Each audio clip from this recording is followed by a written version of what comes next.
Forti temporali anche venerdì. Domani alto giro di temporali.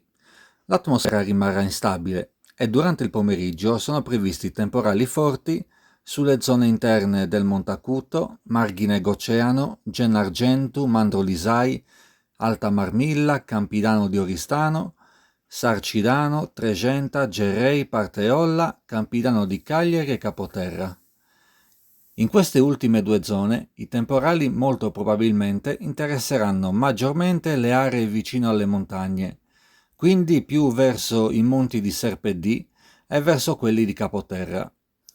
Comunque l'allerta meteo gialla sarà valida sia in tutto il sud sardo che su gran parte dell'isola, come potete vedere dalla mappa allegata.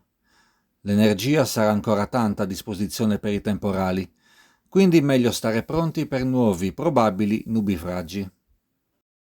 Vento uguale a oggi, con deboli brezze da direzioni variabili durante la mattina, per poi aumentare un po' di pomeriggio, soprattutto nelle aree interne e in occasione dei temporali.